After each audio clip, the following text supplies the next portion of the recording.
Hello guys, ये part 4 है। आपने पार्ट 3 और इसके पीछे का एपिसोड नहीं देखा हो तो मैंने वीडियो की डिस्क्रिप्शन और फर्स्ट कमेंट में सारे वीडियो का लिंक दे दिया है, तो आप उस लिंक को क्लिक करके इस सीरीज के पिछले एपिसोड को देख सकते हैं। तो बिना देर के वीडियो को स्टार्ट करते हैं। पिछले पार्ट में हमने देखा था कि एजी और डोरा हेलन के तबाह हुए महल पर आते हैं, जहाँ उन्हें स्टोन मैन को ढूंढने का क्लू मिलता है, इसलिए वो स्टोन फॉरेस्ट जाने का तय करते हैं। अब इस पार्ट में एजी और उसके दोस्त स्टैन के हाईटेक व्हीकल में बैठकर स्टोन फॉरेस्ट जा रहे होते हैं। तब एजी सारे लोगों को अपने पास्ट के बारे में बताता है। उसके बाद कैट गर्ल डोरा से उसके पास्ट के बारे में पूछती है, लेकिन डोरा को उसके पास्ट के बारे में ज्यादा कुछ याद नहीं होता है। अब स्टैन डोरा पर अपने मोबाइल से स्कैन करता है। तब वो डोरा के बॉडी के अंदर एक क्रिस्टल को देखता है जो चेन से बंधा हुआ होता है। जब वो स्टोन फॉरेस्ट पहुंचते हैं तब वो फूलों की बगीचे के बीच में एक घर को देखते हैं, लेकिन अचानक कैट गर्ल को एहसास होता है कि कोई घर के बाहर आ रहा है, इसलिए वो तुरंत चुप जाते हैं। उसके बाद एक इंसान जिसका नाम मोडोआ होता है वो घर के बाहर आता है। अब स्टैन अपना मोबाइल को यूज करके मोडोआ को स्कैन करता है ताकि वो पता लगा सके कि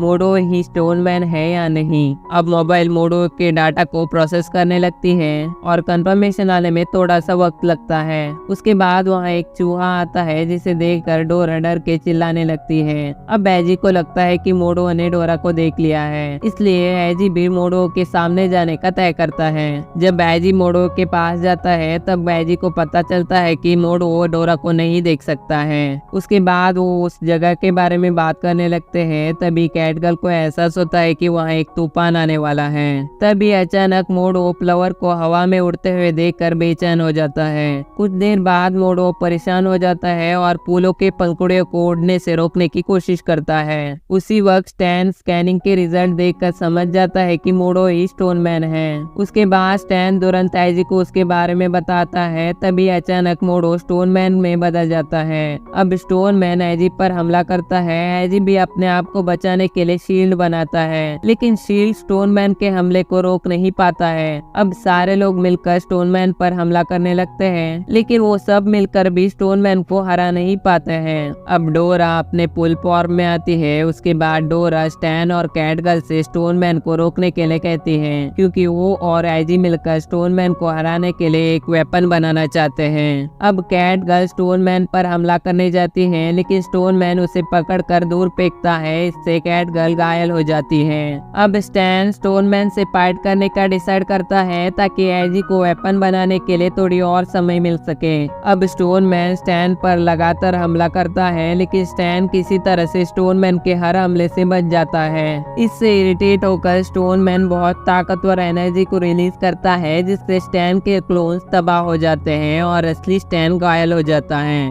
उसके बाद स्टोन मैन हमला करता है। तभी एजी तुरंत एक शील्ड बनाकर स्टोन मैन के हमले से सबको बचा लेता है। अब स्टोन मैन फिर से एजी पर हमला करता है, लेकिन एजी हमले को आसानी से रोक देता है। अब एजी को अपने अंदर बहुत सारी ताकत महसूस होने लगती है। तभी एजी अपने शक्ति से एक स्पीयर बनाकर स्टोन मैन पर हमला करता है। इससे स्टोन मैन का पत्थर का कवच टूटने लगती है। उसके बाद एजी लगातार हमला करता है। इससे स्टोन मैन की कवच पूरी तरह टूट जाता है और मोडोआ अपने असली रूप में आता है। अब सारे मिलकर मोडोआ को मारने जाते हैं। तभी मोडोआ उन्हें ऐसा ना करने के लिए विनती करता है। अब मोडोआ अपने बचपन से लेकर एक ट्रू मॉन्स्टर बनने तक की सारी कहानी बताने लगता है। उसके बाद वो कहने लगता है कि उसके एक करीबी दोस्त जिसका नाम ईवा होती है, उसके मरने के बाद वो एक भयानक मॉन्स्टर में बदल गया और सारे विलेजर्स को गुस्से में मार दिया। तभी अचानक मोडोआ के शरीर में कुछ होने लगती है। उसी वक्त स्टैन के सेलफोन भी इंटेंस स्पिरिचुअल एनर्जी को मोडोआ के शरीर में डिटेक्ट करती है। एक और तरफ डिस्ट्रॉयर के लीडर वैंगशिन को स्टोन मैन के साथ जो हुआ पता लगता है, इसलिए वो सारे डिस्ट्रॉयर के मीटिंग बुलाता है। तब मनांग याद करने लगता है कि कैसे उन्होंने मोडोआ को बचाया था।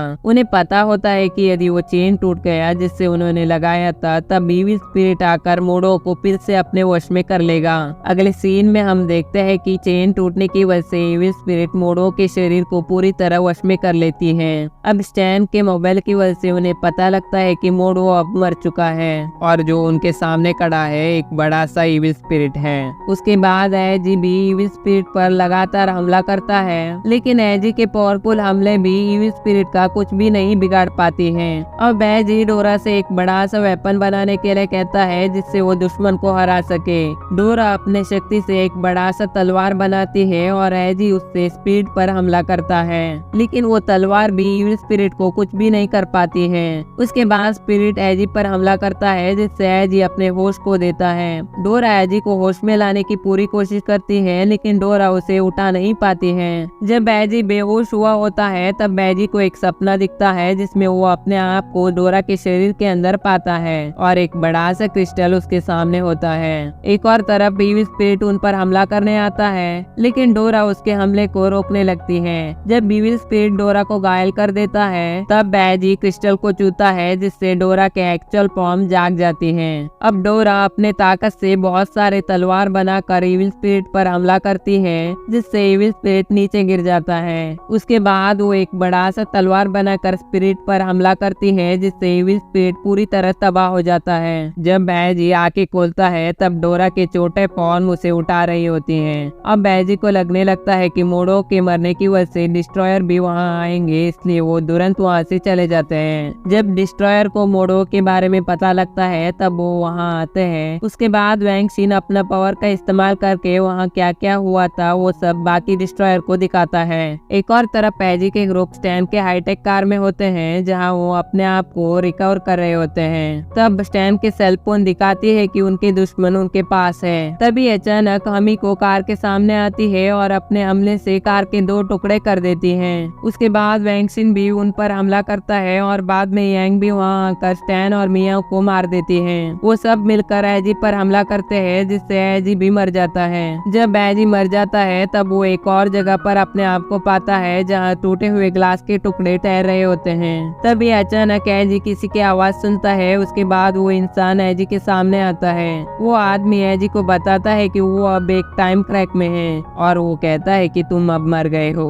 और अब वो एजी को दिखाता है कि एजी और उसके दोस्तों की मौत कैसे हुई। अब एजी इससे बहुत दुखी होता है और सारे लोगों की मौत के लिए अपने आप को ब्लेम करने लगता है। तब वो आदमी एजी से पूछता है कि अगर तुम्हें मैं 3 मिनट और दूं तो क्या तुम वो बदल सकते हो जो तुम्हारे साथ हो सकता है। उसके बाद वो आदमी अपने मास्क हटाता है और एजी उस आदमी को तुरंत पहचान लेता है क्योंकि वो आदमी असल में एजी के पिता होते हैं। अब एजी के पिता उससे डीमन परनेंस पर उसका इंतजार करने के लिए कहते हैं। उसके बाद वो वहाँ से गायब हो जाते हैं। जब एजी फिर से जागता है तब वो अपने आप को डिस्ट्रॉयर के हमले के 3 मिनट पहले के समय में पाता है। अब एजी तुरंत उठकर सब लोगों को होने वाले डिस्ट्रॉयर के हमले के बारे में बताता है। जब डिस्ट्रॉयर आकर हमला करते हैं तब एजी के ग्रुप पहले से ही वहाँ से चले जा चुके होते हैं और जाने से पहले उन्होंने एक बॉम्ब रखा होता है जो डिस्ट्रॉयर के हमले की वजह से एक्सप्लोड होता है।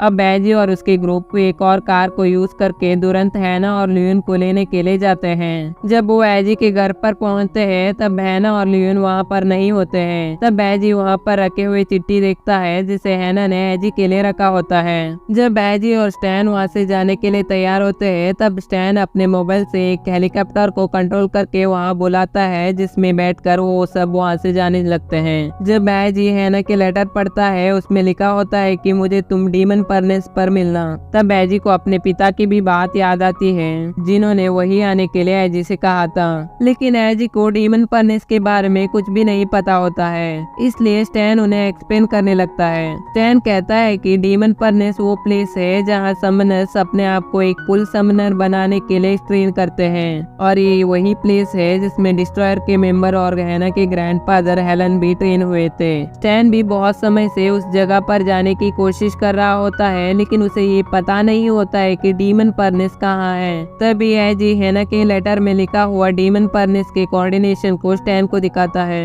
उसके बाद स्टैन अपने मोबाइल का यूज करके डीमन परनेस का एग्जैक्ट लोकेशन पता लगाता है जो कि उनसे 7000 किलोमीटर दूर होता है। अब सारे मिलकर वहाँ जाने का तय करते हैं। कुछ घंटे ट्रैवल करने के बाद एजी और उसके दोस्त डीमन परनेस के एंट्रेंस पर पहुंच जाते हैं। जब वो एंट्रेंस से गुजरते हैं तभी एजी को कुछ अजीब सा महसूस होने लगती है। तभी अचानक हमीको वहां आकर एक शॉट से हमला करती है जिससे हेलीकॉप्टर की टुकड़े टुकड़े हो जाती है। अब स्टैन अपने मोबाइल का यूज करके टूटे हुए हेलीकॉप्टर के टुकड़े को एक रोबोट में बदल देता है। अब सारे मिलकर हमीको पर हमला करने लगते हैं, लेकिन हमीको उन सब के हमले को डॉज कर देती है। उसके बाद वहाँ यांग आकर उन पर हमला करने लगती है। एजी और उसके दोस्त भी यांग पर जवाबी हमला करते हैं, लेकिन यांग उनके हमले से अपने आप को बचा लेती है। तभी कैटगर्ल के भाई भी वहाँ आता है। कैटगर्ल के भाई को देखकर एजी तुरंत जाकर उस पर हमला करता है, लेकिन कैटगर्ल के भाई कौवे में बदल जाता है और रोबोट पर हमला करता है। डिस्ट्रॉयर के हमले से रोबोट डैमेज होकर फंक्शन करना बंद कर देती है, इसलिए वो नीचे डीमन पर साइलेंट पर गिर जाते हैं। उसके बाद वो डिस्ट्रॉयर को उनके तरफ आते हुए देखते हैं। इसी के साथ पार्ट 4 भी खत्म हो जाती है। पार्ट 5 को देखने के लिए वीडियो के लेफ्ट साइड में क्लिक कीजिए। यदि आपको वीडियो पसंद आई हो तो लाइक कीजिए और मेरे चैनल को सब्सक्राइब कीजिए।